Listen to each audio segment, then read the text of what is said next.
ವಿದ್ಯಾರ್ಥಿಗಳೇ, ನಾವು ಇವತ್ತು 5ನೇ ವರ್ಗದ ವಿದ್ಯಾರ್ಥಿಗಳಿಗೆ ಅಭ್ಯಾಸ 16 ಶಬ್ದೋं में अंतर ಈ ಪಾಠವನ್ನು ಅಭ್ಯಾಸ ಪ್ರಾರಂಭಿಸೋಣ. ಅಭ್ಯಾಸ 16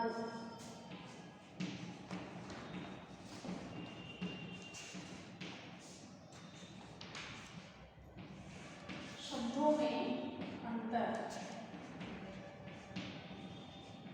शब्दों में अंतर. अभ्यास 16 शब्दों में अंतर. पढ़िए ठीक ठीक शब्द लिखिए. शब्दಗಳನ್ನು ಓದಿ ಸರಿಯಾದ ಶಬ್ದಗಳನ್ನು ಬರೆಯಿರಿ ಅಂತ ಹೇಳ್ಯಾರ. हालांकि कौन सा भी जो शब्द होते हैं एक एक शब्द के लिए दो दो अर्थ होते हैं, लेकिन यहाँ इस पाठ में या इस अभ्यास में दी गई है एक ही शब्द हम उच्चार करते हैं. उच्चार करते वक्त एक ही शब्द उच्चारण होते हैं, लेकिन लिखने में अलग अलग शब्दों का उच्चारण होते हैं, क्योंकि हम उच्चारण करना और लिखना दोनों भी अलग हैं. ನಾವು ಯಾವುದೇ ಒಂದು ಶಬ್ದಗಳನ್ನು ಹೇಳಬೇಕಾದ್ರೆ ಉಚ್ಚಾರಣೆ ಎರಡೂ ಒಂದೇ ಇರ್ತದೆ, ಆದರೆ ಆ ಶಬ್ದದ ಅರ್ಥಗಳು ಮಾತ್ರ ಬೇರೆ ಬೇರೆ ಇರ್ತದೆ. ಹಾಗಾದರೆ ನಾವು ಉಚ್ಚಾರಣೆ ಮಾಡುವಾಗ ಒಂದು ಶಬ್ದ ಆದರೂ ನಾವು ಬರಿಬೇಕಾದ್ರೆ ಒಂದು ಶಬ್ದಕ್ಕೆ ಎರಡು ರೀತಿಯಾದಂಥದ್ದು ಬರ್ತದೆ.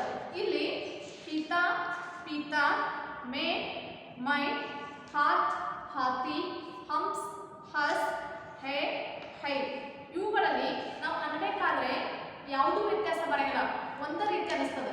ಆದರೆ ಬರೀಬೇಕಾದ್ರೆ ಅದರಲ್ಲಿ ವ್ಯತ್ಯಾಸದ ಬೇರೆ ಬೇರೆ ಶಬ್ದಗಳಿವೆ. ಹೆಂಗಂದ್ರೆ ನಿಮ್ಮ ಹತ್ರ ಪುಸ್ತಕ ಐತಿ, ನಿಮ್ಮ ಮುಂದ್ಗಡೆ ಪುಸ್ತಕ ಇಟ್ಕೊಳ್ರಿ, ಸೀಸ್ ಪೆನ್ಸಿಲ್ ತಗೊಳ್ರಿ, ಅಲ್ಲಿ ನೋಡ್ರಿ. ಮೊದಲು ಕೊಟ್ಟಂತಹ ಶಬ್ದ ಪೀತಾ ಐತಿ.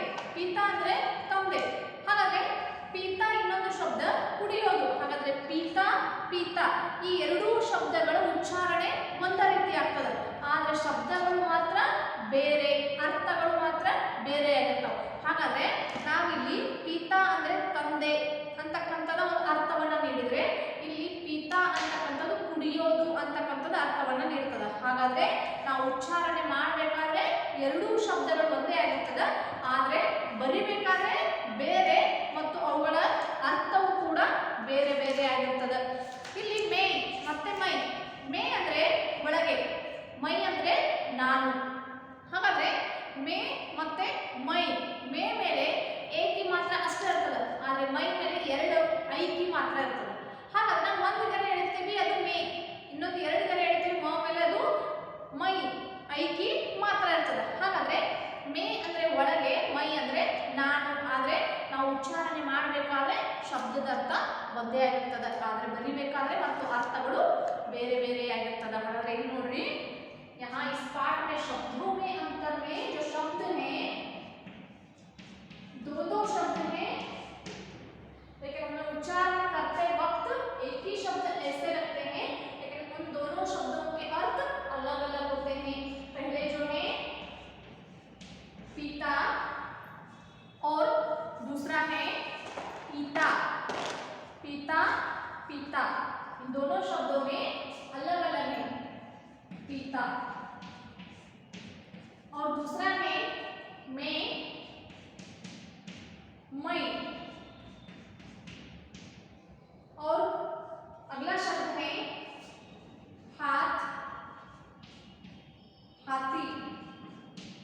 हाथ हाथी. हंस हंस हंस. और अगला शब्द है है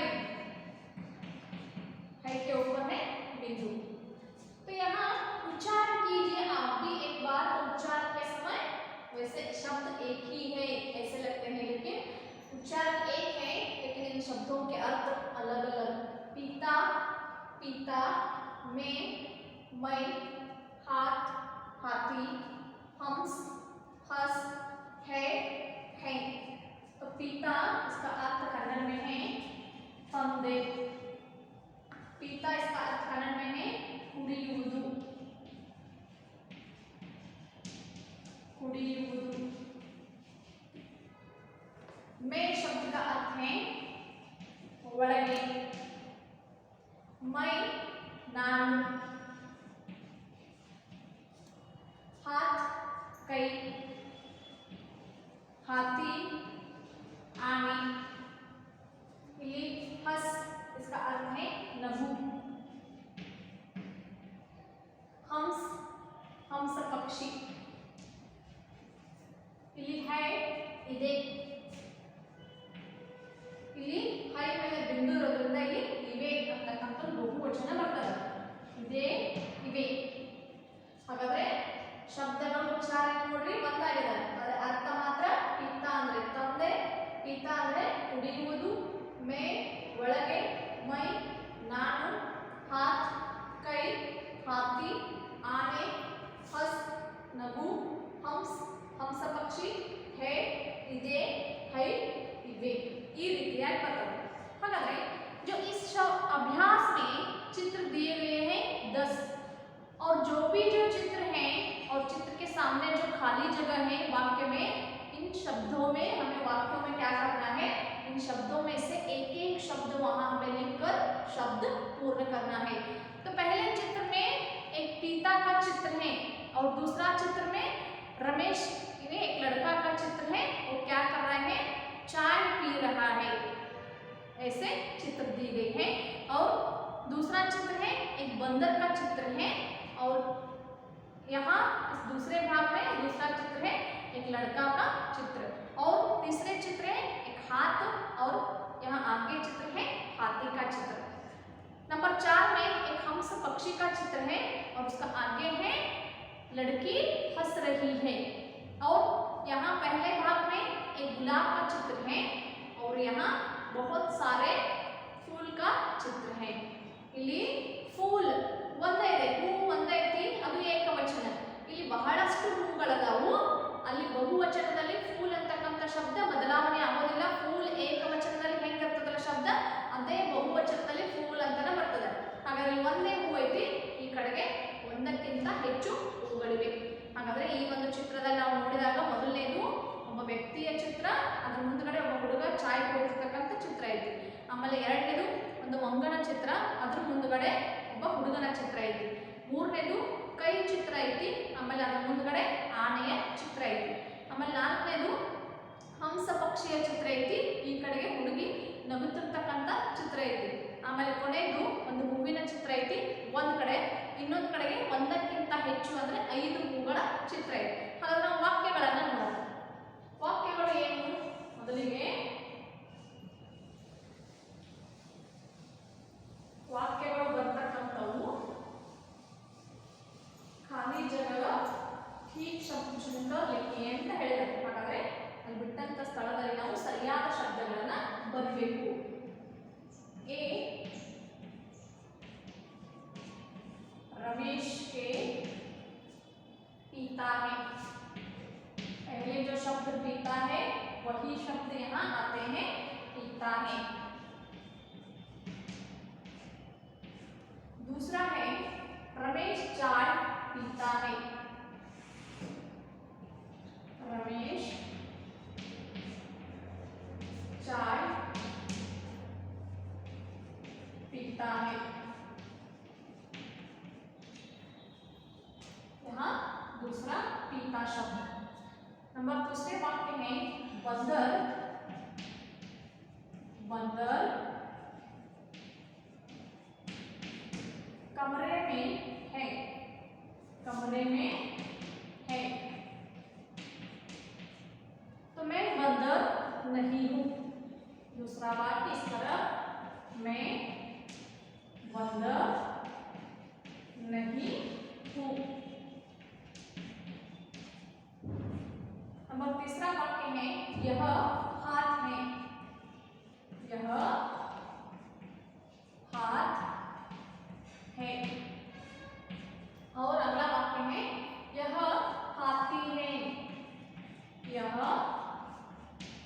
हाथी है. और अगला वाक्य है पानी में हंस है, पानी में, पानी में हंस है, पानी में हंस है. और दूसरा वाक्य है मैं हंस रही हूँ, मैं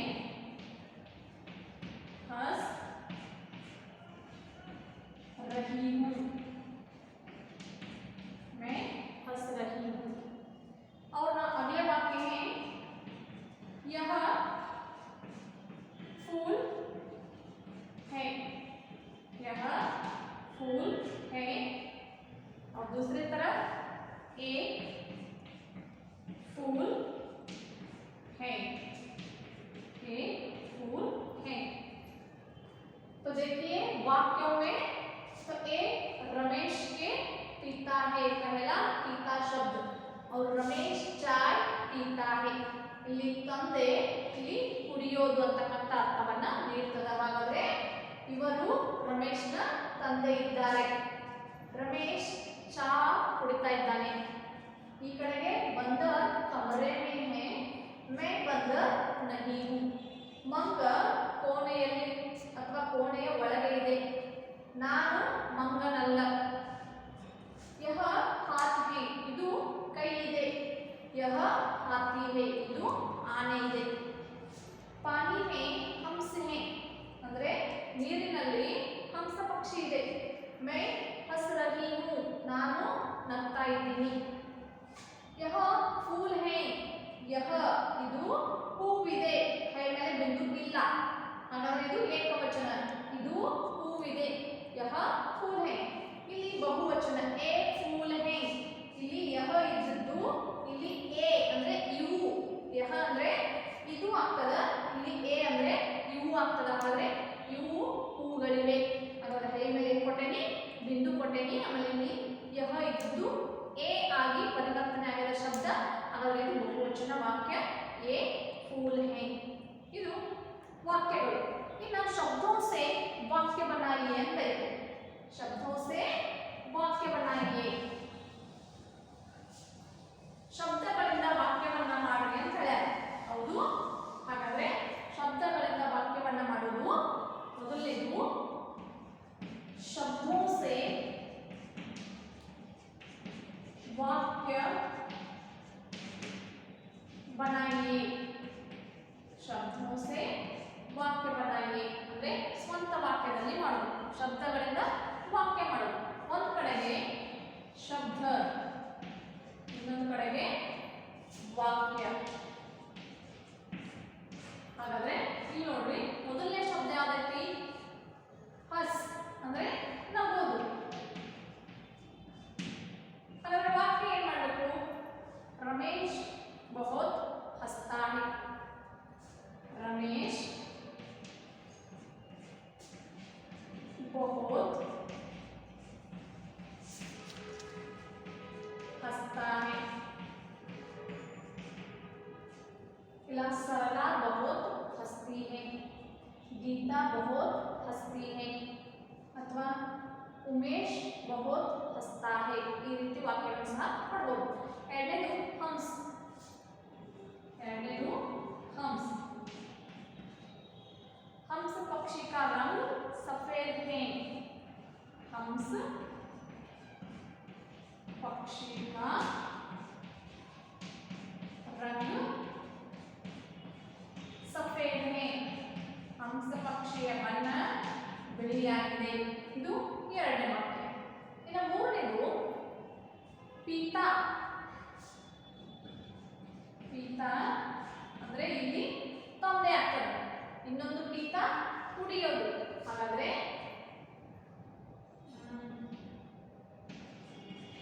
ಪವನ್ ಕಾ ಪಿತಾ ವಕೀಲ್ ಹೈ, ಪವನ್ ಕಾ ಪಿತಾ ವಕೀಲ್ ಹೈ. ಹಾಗಾದ್ರೆ ಪವನನ ತಂದೆ ವಕೀಲಾಗಿದ್ದಾರೆ. ಈ ರೀತಿ ವಾಕ್ಯ ಬರೀಬಹುದು. ಅಥವಾ ಎ ಪವನ್ ಕಾ ಪಿತಾ ಹೈ, ए रमेश के पिता है, ये रीति बरಬಹುದು. ಇಲ್ಲ ಪವನ್ के पिता वकील है, पवन का पिता वकील है. ಅದಾದ್ಮೇಲೆ ಬರ್ತಕ್ಕಂಥದ್ದು ಪಿತಾ ಕುಡಿಯೋದು. ಪಿತಾ,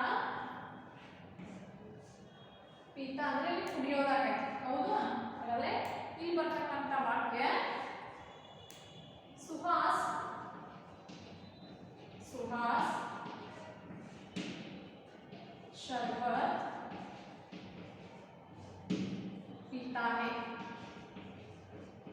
सुहास ಶರಬತ್ ಕುಡಿತಾನು ಅಂತಕ್ಕಂಥ ವಾಕ್ಯ. ಇಲ್ಲ ರಮೇಶ್ ಚಾಯ್ ಪೀತಾ ಹೈ, ರಮೇಶ್ घास दूध पीता है ಈ ರೀತಿ ವಾಕ್ಯನ ಸಹ ಬರೆಯಬಹುದು. ಇನ್ನ ಮೇ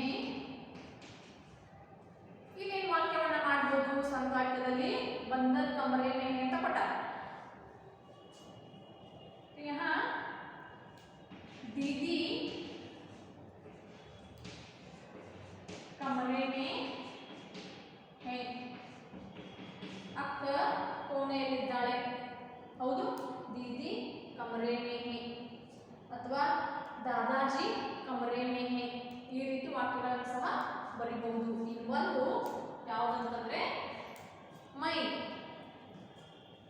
ಇನ್ನೊಂದು ವಾಕ್ಯ ಮೈ. ಇಲ್ಲಿ ಸ್ವಂತ ವಾಕ್ಯವನ್ನ ಮಾಡಬಹುದು. ಯಾವುದಂದ್ರೆ ಕೊನೆಯದು ಮೈ. ಹಾಗಾದ್ರೆ मैं बहुत सुंदर हूँ. ಇಲ್ಲಿ मैं ಅಂದ್ರೆ ನಾನು. मैं बहुत सुंदर हूँ, ನಾನು ಬಹಳಷ್ಟ ಸುಂದರವಾಗಿದ್ದೀನಿ. ಅಥವಾ मैं बहुत अच्छा लड़का हूँ या मैं बहुत अच्छी लड़की हूँ. ಈ ರೀತಿ ಸಹ ಸ್ವಂತ ವಾಕ್ಯದಲ್ಲಿ ನೀವು ವಾಕ್ಯಗಳನ್ನ ಮಾಡಬಹುದು. ನೀವೇನ್ ಮಾಡ್ರಿ, ಮೊದಲಿಗೆ ಈ ಒಂದು ಪಾಠದಲ್ಲಿ ಶಬ್ದೋಮಿ ಅಂತರ ಏನೈತಲ್ಲ, ಮೊದಲು ಶಬ್ದಗಳ ಅರ್ಥವನ್ನ ಬರೀರಿ, ಅವುಗಳ ಅರ್ಥವನ್ನ ತಿಳ್ಕೊಳ್ರಿ. ಯಾಕಂದ್ರೆ ಉಚ್ಚಾರಣೆಯಲ್ಲಿ ಒಂದೇ ಆಗಿದ್ರು ಕೂಡ ಅವುಗಳ ಅರ್ಥ ಏನೈತಿ ಬೇರೆ ಬೇರೆ ಆಗೈತಿ. ಹಾಗಾಗಿ ಶಬ್ದಗಳ ಅರ್ಥವನ್ನ ಮೊದಲು ಅರ್ಥೈಸಿಕೊಡ್ರಿ, ತಿಳ್ಕೊಳ್ರಿ. ತದನಂತರ ಚಿತ್ರಗಳನ್ನ ನೋಡ್ರಿ. ಆ ಚಿತ್ರಗಳಿಗೆ ಸಂಬಂಧಪಟ್ಟಂತ ವಾಕ್ಯಗಳನ್ನ ಏನು ಖಾಲಿ ಜಾಗ ಬಿಟ್ಟಿದಾರಲ್ಲ ಅವುಗಳಲ್ಲಿ ಒಂದೊಂದಾಗಿ ಶಬ್ದಗಳನ್ನ ಪೂರ್ಣ ಮಾಡ್ರಿ. ನಾನು ಈಗಾಗಲೇ ಇದಕ್ಕಿಂತ ಮುಂಚೆ ನೀವು ಏನ್ ಮಾಡೀನಿ ಬರೆದು ಹೇಳೇನಿ, ತಿಳಿಸಿದ್ದೇನೆ. ಅದನ್ನ ಏನ್ ಮಾಡ್ರಿ, ಒಂದೊಂದು ಶಬ್ದಗಳನ್ನು ಬರೆದು ವಾಕ್ಯಗಳನ್ನ ಪೂರ್ಣ ಮಾಡಿ. ಕೊನೆಯದಾಗಿ ಏನ್ ಬರ್ತೈತಿ, ಶಬ್ದೋಸೆ ವಾಕ್ಯ बनाइए. ಶಬ್ದಗಳಿಂದ ವಾಕ್ಯ ಮಾಡ ಅಂತ ಹೇಳಿದ್ರೆ ಹಾಗಾದ್ರೆ ಅಲ್ಲಿರ್ತಕ್ಕಂಥ ಶಬ್ದಗಳು ಯಾವುವು? ಹಸ್, ಹಂಸ್, ಪಿತಾ, ಪಿತಾ, ಮೇ ಮತ್ತೆ ಮೈ. ಹಾಗಾದ್ರೆ ಇವನ್ನು ವಾಕ್ಯ ಮಾಡೋದೈತಿ. ನಾನು ವಾಕ್ಯ ಮಾಡಿದ್ದೆ ಯಾವುದಂದ್ರೆ ಹಂಸ್ ಒಳಗ ರಮೇಶ್ ಬಹುತ್ ಹಸ್ತಾ ಹೇ. ಎರಡನೇ ಹಂಸ್ ಒಳಗ ಹಂಸ್ ಪಕ್ಷಿ का रंग सफेद है. पिता ಒಳಗ पवन के पिता वकील हैं. ಇಲ್ಲಿ ಪಿತಾ ಸುಹಾಸ್ ಶರ್ಬತ್ ಪೀತಾ है. ಇನ್ನು ಮೇ ಅಂದ್ರೆ ಒಳಗೆ दीदी कमरे में है. ಇನ್ನ ಮೈ ಅಂದ್ರೆ ನಾನು, ಮೈ ಬಹುತ್ ಸುಂದರ್ ಹೂಂ. ಈ ರೀತಿ ಸ್ವಂತ ವಾಕ್ಯದಲ್ಲಿ ನೀವು ವಾಕ್ಯಗಳನ್ನ ಮಾಡಬಹುದು. ನಾನು ಹೇಳಿದ್ದನ್ನ ಬಿಟ್ಟು ನಿಮಗೆ ಯಾವುದಾದ್ರೂ ವಾಕ್ಯಗಳು ಗೊತ್ತಿದ್ದಿತ್ತಂದ್ರೆ ಆ ವಾಕ್ಯಗಳನ್ನ ನೀವು ಸಹ ಬರೀಬಹುದು. ಮೊದಲು ಪುಸ್ತಕ ಒಳಗ ವಾಕ್ಯಗಳನ್ನ ಮತ್ತು ವಾಕ್ಯೋಸೆ ಶಬ್ದೋಸೆ ವಾಕ್ಯ बनाइए ಅವನ್ನ ಪೂರ್ಣ ಮಾಡಿ. ಅದಾದ ನಂತರ ಏನ್ ಮಾಡ್ರಿ, ನೀವು ಫೇಸ್ಬುಕ್ನ್ಯಾಗ ಅಂದವಾದ ಅಕ್ಷರಗಳಿಂದ ಏನ್ ಮಾಡ್ರಿ, ಸರಳವಾಗಿ ಏನ್ ಮಾಡ್ರಿ ಅವನ್ನ ಬಿಡಿಸ್ತಾ ಹೋಗ್ರಿ. ಇದು ಇವತ್ತಿನ ಪಾಠ. ಹಾಗಾದ್ರೆ ನೀವು ಮಾಡ್ತಕ್ಕಂಥದ್ದು ಮೊದಲು ಅರ್ಥ ಓದ್ಕೋಬೇಕು. ಇನ್ನೊಮ್ಮೆ ಹೇಳ್ತೀನಿ, ಪೀತಾ ಅಂದ್ರೆ ತಂದೆ, ಪೀತಾ ಅಂದ್ರೆ ಕುಡಿಯೋದು, ಮೈ ಅಂದ್ರೆ ಒಳಗೆ, ಮೈ ಅಂದ್ರೆ ನಾನು, ಹಾತ್ ಅಂದ್ರೆ ಕೈ, ಹಾತಿ ಅಂದ್ರೆ ಆನೆ. ಹಾತ್ ಅಂದ್ರೆ ಕೈ, ಹಾತಿ ಅಂದ್ರೆ ಆನೆ. ಎರಡು ಒಳಗ ವ್ಯತ್ಯಾಸ ಐತಿ ಶಬ್ದವನ್ನ ನೋಡಿದಾಗ. ಆಮೇಲೆ ಹಂಸ್, ಹ ಮೇಲೆ ಐತಿ ಬಿಂದು ಐತಿ, ಹಾಗಾದ್ರೆ ಅದು ಹಂಸ ಅಂತಕ್ಕಂಥದ್ದು ಓದ್ತೇವೆ. ಇನ್ನ ಹಸ್ ಅಂದ್ರೆ ಹ ಮೇಲೆ ಚಂದ್ರ ಬಿಂದು ಐತಿ, ಚಂದ್ರಾಕಾರ ಬಿಂದು ಕೊಟ್ಟೇವೆ, ಅದು ಹಸ್ ಅಂದ್ರೆ ನಾವು ಓದ್ಬೋದು. ಹಂಸ, ಹಸ್. ಹಂಸ ಅಂದ್ರೆ ಹಂಸ ಪಕ್ಷಿ, ಹಸ್ ಅಂದ್ರೆ ನಾವು ಓದ್ಬೋದು. ಈ ಎರಡೂ ಶಬ್ದದಲ್ಲಿ ವ್ಯತ್ಯಾಸ ಐತಿ. ಇನ್ನು ಕೊನೆಯದು ಹೈ ಮತ್ತೆ ಹೈ. ಹೈ ಮೇಲೆ ಬಿಂದು ಇಲ್ಲ, ಹೈ ಮೇಲೆ ಇದೆ. ಹಾಗಾದ್ರೆ ಹೈ ಮೇಲೆ ಯಾವುದು ಬಿಂದು ಇಲ್ಲಲ್ಲ ಅದು ಏಕವಚನ, ಹೈ ಇದೆ ಅಷ್ಟಾಗ್ತದೆ. ಆದ್ರೆ ಹೈ ಮೇಲೆ ಬಿಂದು ಐತಲ್ಲ ಅದು ಬಹುವಚನ, ಅದು ಇವೆ ಅಂತಕ್ಕಂಥ ಅರ್ಥವನ್ನ ನೀಡ್ತದೆ. ಹಾಗಾಗಿ ನೀವೇನ್ ಮಾಡ್ರಿ, ಮನೆಯಲ್ಲಿ ಈ ಶಬ್ದಗಳ ಅರ್ಥವನ್ನ ಮೊದಲು ಏನ್ ಮಾಡ್ರಿ ಓದ್ಕೊಡ್ರಿ. ಆಮೇಲೆ ವಾಕ್ಯಗಳನ್ನ ಬರೀರಿ.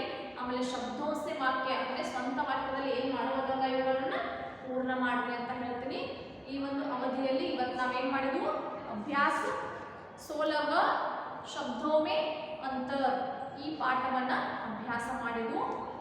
ಇನ್ನು ನಾವು ಮುಂದಿನ ಅವಧಿಯಲ್ಲಿ ಮುಂದಿನ ಪಾಠದೊಂದಿಗೆ ಭೇಟಿಯಾಗೋಣ. ಧನ್ಯವಾದಗಳು.